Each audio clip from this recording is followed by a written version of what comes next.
Welcome all for yet another video. Dr. RS and you, Science of Cosmetics and Personal Care Products. Today we are going to part 41, Theories of Emulsification. We have covered 32 parts, the biological part of the substrates and then the building blocks. 33 we reviewed what we have done, and then also what we will going to cover further. So part 33 was the review, and now we are covering the physico-chemical aspects, some of the physico-chemical aspects to understand cosmetic formulations much more better in depth. So we said fats and oils, key parameter, zeta potential, rheology, determination of particle size, and now we are in physico-chemical properties of emulsions. We covered types of emulsions, emulsifying agents, concept of HLB, theories of emulsification we will cover today, right? So we define physico-chemical properties of emulsions. We said part 38 will be type of emulsions, 39 emulsifying agents, 40 concept of HLB, 41 theories of emulsification. That is what we are in. Next will be stability of emulsions. After that we will see how an emulsion is made, how to make an emulsion. That will become processing, then the various type of formulations, right, of emulsions, that we will cover subsequently. Now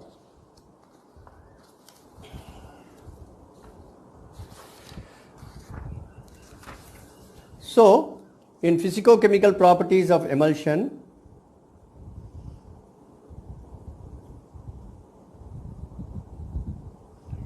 okay, today we are covering theories of emulsion 41, part 41, right? So what are the various theories which we will be discussing?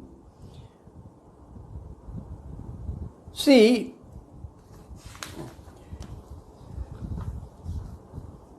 we know that the emulsions are thermodynamically unstable, right? Emulsions are thermodynamically unstable. You are trying to disperse one of the phases, oil and water, two liquids, two immiscible liquids, one into the other, right? So they can't get in so easily, but what we intend to do is we are trying to disperse two of the two immiscible phase, one into the other, and also stabilizing it to have a reasonable shelf life for the product. So now when this is achieved, what are the theories proposed which predicts or which says how the emulsion is getting stabilized, right? How the emulsion is getting stabilized, what are the theories proposed, right? That is what we are going to see now. Now, these are the four theories: reduction of interfacial tension, formation of electrical double layer, formation of rigid interfacial film, and gel network and liquid crystals. These are the four theories of emulsification.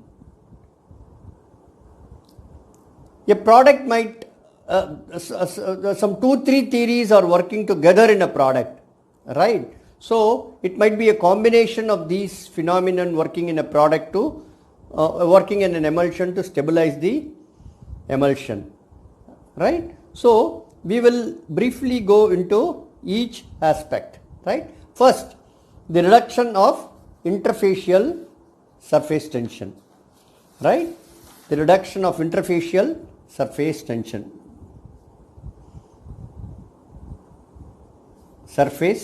Right? See, now we have oil and water, right? Oil will not go into water because of the interfacial tension between oil and water. See, you can define Gibbs free energy as interfacial tension into surface area, difference in surface area, right? This is free energy. This is interfacial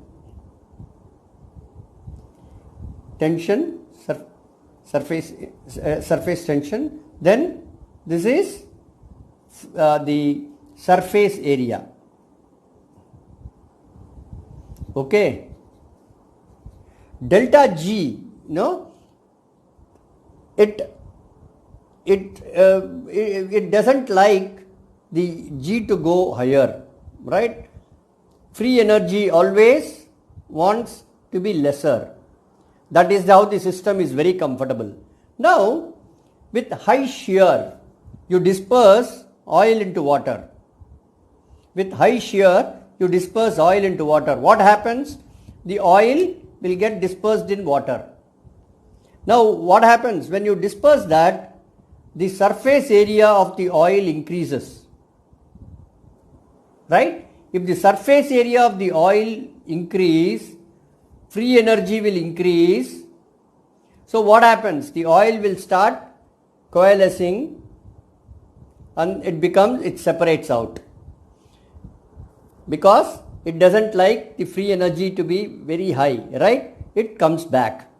Now, how can we reduce this delta G? The other way is there is an interfacial tension, reduce the interfacial tension so that this value will decrease, so delta G will decrease, right? So now what you do? You do it with emulsifiers. See, the term emulsifiers and surfactants will be used interchangeably because all emulsifiers are surfactants, right? All emulsifiers are surfactants. So sometimes I use the word emulsifier, sometimes I use the word surfactant, right? If I just mention some theories, I get the word surfactants, but I mean emulsifiers, right? So emulsifiers tend to reduce the interfacial tension between oil and water. What they do, any emulsifier, we know, discussed many times, it has polar head group and non-polar tail. So what happens? The emulsifier organizes this it's as a monomolecular film. So as soon as this happens, what happens? Then the particles, the oil disperses in water, right? When the oil disperses in water, here also what happens? It will be each particle, you can see like this. So the emulsifier around each particle, the hydrophilic group towards,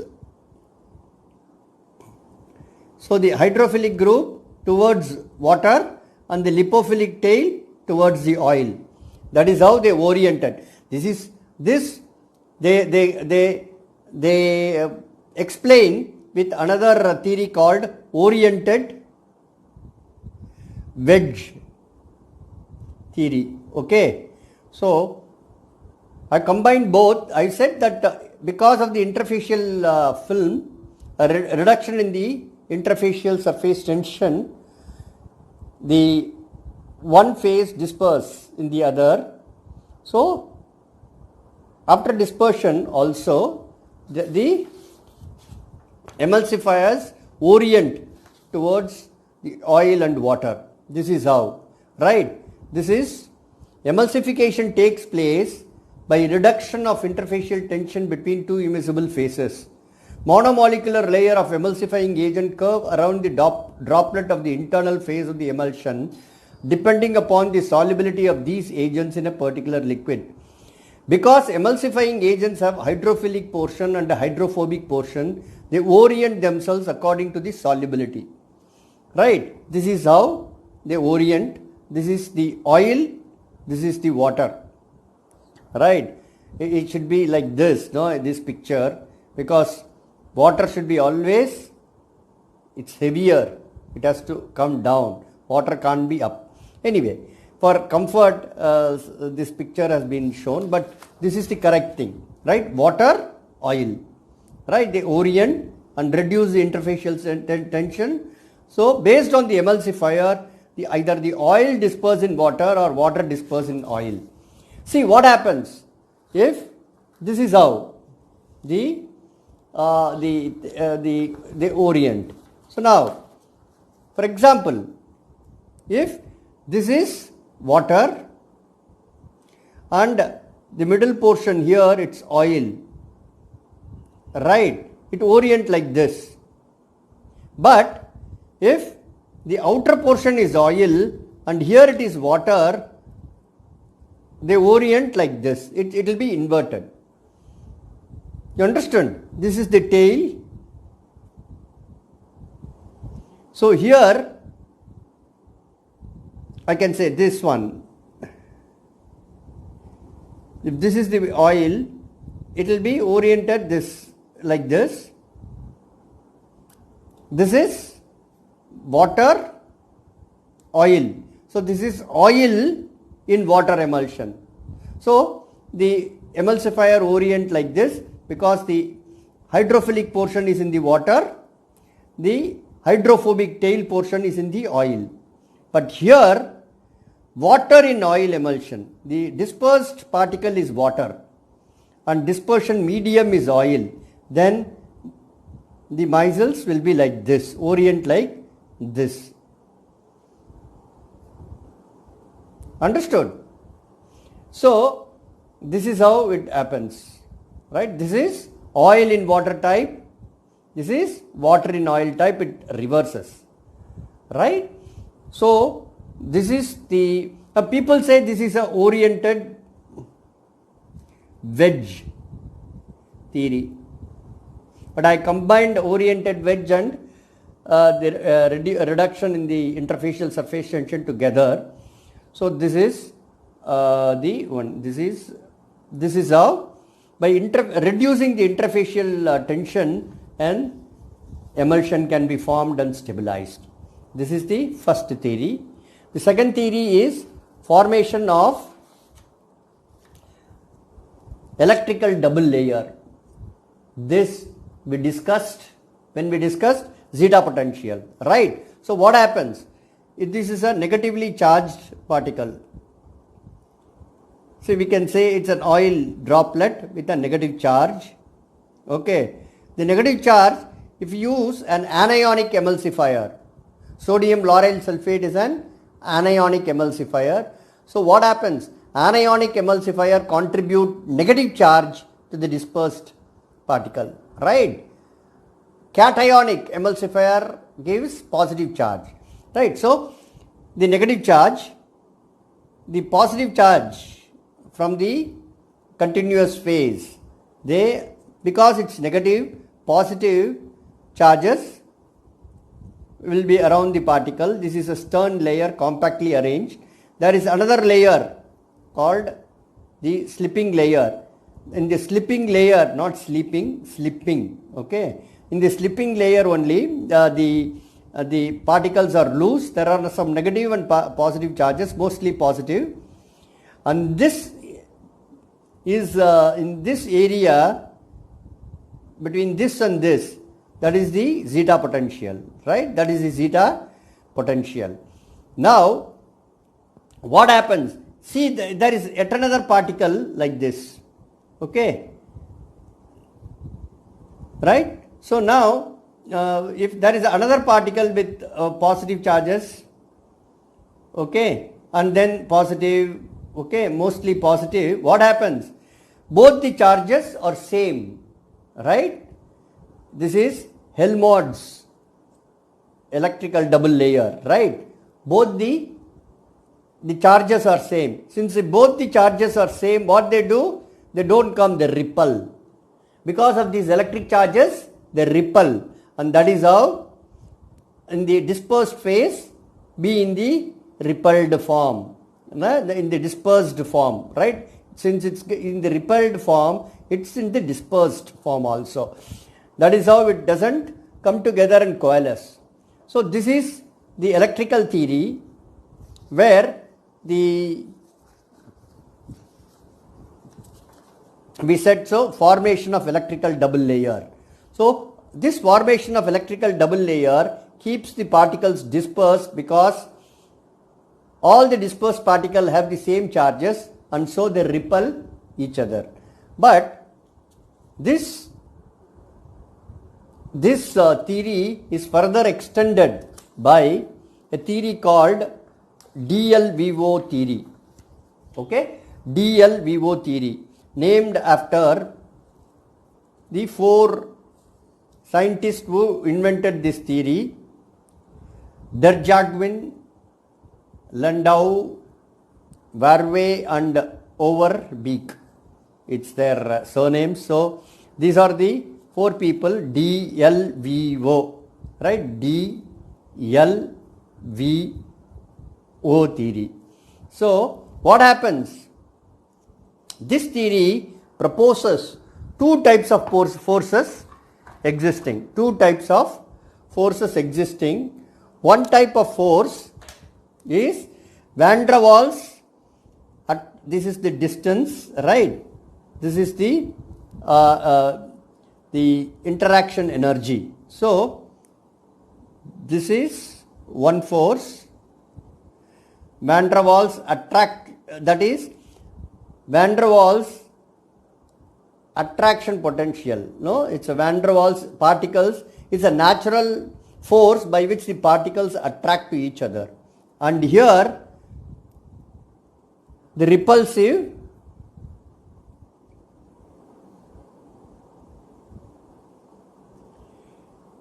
electrostatic repulsive potential, like what we saw, no? The zeta potential, right? The electrostatic potential. So in a system, the net potential has been explained like this, right? So the net potential is explained like this. So this is the attractive force and this is the repulsive force.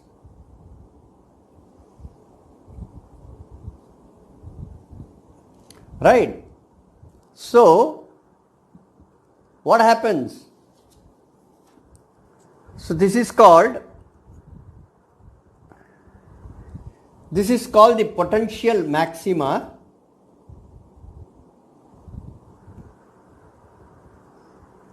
right? This is called the primary minima, primary minimum, minima. So when we come to the suspensions, we will discuss about this more when we discuss the theory of suspensions. But here you just remember that as long as the dispersed particles are in this potential maxima stage, they are in the dispersed state in an emulsion, right? So below this, it's not stable. The particles can, dispersed droplets can coalesce, and then because it's the attractive forces are more, we have to see that in the net energy the repulsive forces are more, not the attractive forces. So the potential maxima around this region, right, it's the maximum good stability for an emulsion or even a suspension, good stability, right? And what happens? This is a very critical point where addition of electrolytes or change in pH, right? Because when you add electrolyte, the electrical potential itself will change, right? If you add sodium chloride, so the electrical potential in the system will change. So if you adjust the pH, the dissociation constant of some of the electrolytes will change. So this spot is very, very critical because changes in the conditions of the system, right? Like definitely pH and electrolyte levels can totally alter the system and can take it to towards the attractive van der Waals attractive force potential area zone. So this has to be taken care. So this is the theory, right? You have the electrical repulsion theory. In the electrical repulsion theory, you have to combine it with the DLVO theory, where you have to conquer the van der Waals attraction force and keep it in the repulsive stage for better emulsion stability, right? This is the electrical theory, right? The third theory is formation of rigid films, right? So some hydrophilic polymers can do this. For example, this is the dispersed particle. Permalin is a polymeric emulsifier. It's a polymer and also act as an emulsifier. See this? It has the polymer, it is in the water, and it also formed a film around the particles, right? This is the polymeric emulsifier. It has formed film around the particles also. Like that xanthan gum, right? Xanthan gum can form a film around the particles. This film can protect the particle from coalescing, right? Dispersed particle from coalescing. Vigum is another clay that also forms a very strong film that protect the particles from dispersed particles from coalescing. So this is the theory on formation of rigid films. So we will go to the next theory, gel networks and liquid crystals. Before going into the gel networks and liquid crystals, I want to discuss on a concept called micelles. Micelles, so for example, if you disperse an emulsifier, you can call it as a surfactant also, right? A surfactant, all emulsifiers are surfactants, okay? In the literatures they are interchangeably used, right? So when you disperse the surfactant in water, there is no oil in this. Remember, there is no oil in this, only water. So you keep on adding the surfactant in water. What happened? They orient like this. This is the hydrophilic portion. This is the lipophilic portion. Right? Lipophilic portion towards the air, because no oil there, it's only air, and hydrophilic portion towards water. It forms a monolayer. So you keep on adding the emulsifier. What happens? The surface tension here keeps on reducing till a concentration of surfactant reach, that is called critical micelle concentration, CMC. That is what called CMC. This is water, right? CMC. Now any excess surfactant or the emulsifier you add, it orients in water as micelle, right? This is, they orient in such a way that all the hydrophilic group, lipophilic group join together and the hydrophilic group orient this way.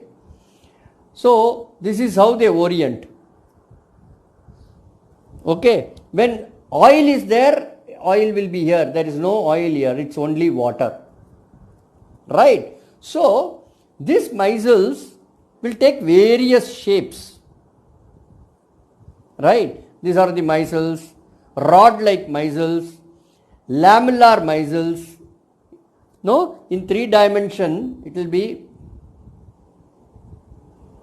lamellar. See, soap. If you put water into soap, it forms lamellar micelles. That's why the soap becomes, because of that micelle, the soap becomes slippery. Right? So, whenever a surfactant is there in water, they form micelles. Now, if you introduce a fatty alcohol like cetyl alcohol, like fatty alcohol like cetyl alcohol, stearyl alcohol, or ceto-stearyl alcohol. Now all these fatty alcohols along with the surfactants, they form complex structure in the water. See, fatty alcohols and surfactants form lamellar gel network only in the when water is the continuous phase. We have to take care. Water is the continuous phase and oil dispersed in water. Now, typically Junginger and Eccleston also, they worked on this fatty alcohol surfactant system. Right? This is typically, this sort of structures are formed in the emulsion system. So, what happens? 4-phase oil in water cream stabilized by surfactant mixture, right? Basically fatty alcohols and surfactants. See, these are all the surfactant, these fatty alcohols, surfactant, fatty alcohols. So, they alternate each other, right? So, they are called A, mixed crystal bilayer. So, these are all A, mixed crystal bilayers. Then interlamellarly fixed water layer, B. So, what happens? The fatty alcohols and surfactant forms a mixed crystal bilayer that can imbibe in lot of water, right? And then see, A plus B, these two forms hydrophilic gel phase. This forms the hydrophilic gel phase. C, here it's the lipophilic gel phase. D, bulk water phase. This is the bulk water phase. And then E, lipophilic components. Right? This is lamellar gel networks are so complex. When we discuss rheology, we discuss G prime and G double prime, viscoelastic properties. No, viscoelastic properties characterize this lamellar gel networks very effectively.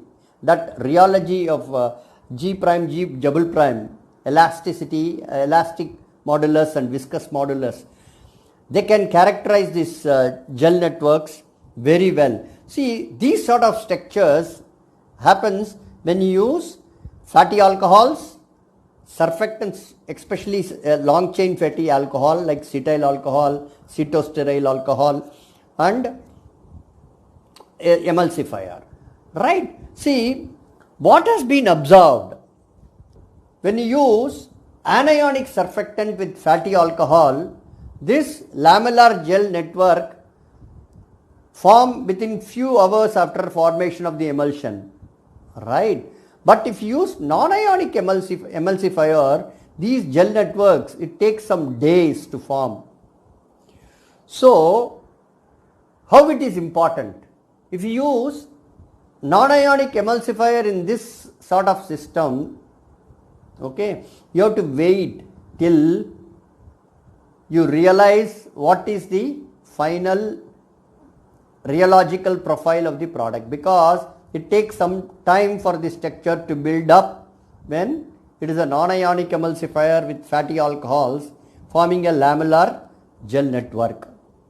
Right. Yet another structure is forming which is called liquid crystals. Right. So these liquid crystals, formation of liquid crystals, supposed when the emulsion is with the liquid crystals, it has been proved that their moisturizing efficacy on the skin, it looks like the barrier layer of the skin. No, moisturizing efficacy is very good. So these are this is the oil. These are all the liquid crystals. So the fatty alcohols and surfactant, right? So these are all the dark thing is the fatty alcohol. This is the surfactant. No, see here, fatty alcohols and surfactants, they alternate and they form a liquid crystal engulfing oil, dispersed oil phase.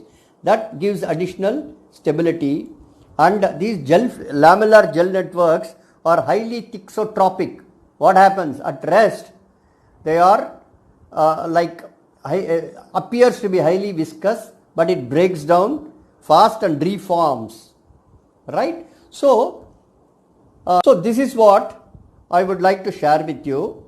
So what are the 4 theories which I feel are very, very important for emulsion stability, formation and stability, reduction in interfacial tension, formation of electrical double layer and the stability of the double layer, then and the stability of the electrical double layer and formation of rigid interfacial film and gel networks and liquid crystals.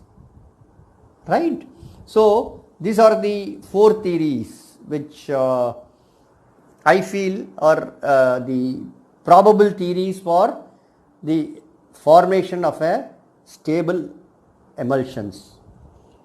Right? Now this is what I would like to share with you, and the knowledge of this will you will be able to characterize your emulsions at various angles. What in the R&D stage, if you develop a product, you develop an emulsion and you want to characterize the emulsion, all these theories will give you an angle, right, to characterize your emulsion and see its properties. Right, its stability or its sensory or its ability to deliver actives, right? Or if it is a moisturizing product, if its efficacy to deliver moisturization, right? Liquid crystals, no, they are supposed to deliver moisturization efficacy much more efficiently, right? So this is what is very important. This is what I want to discuss with you on theories of emulsification. So thank you all for listening to me in this session. Right? Till we get into the next session.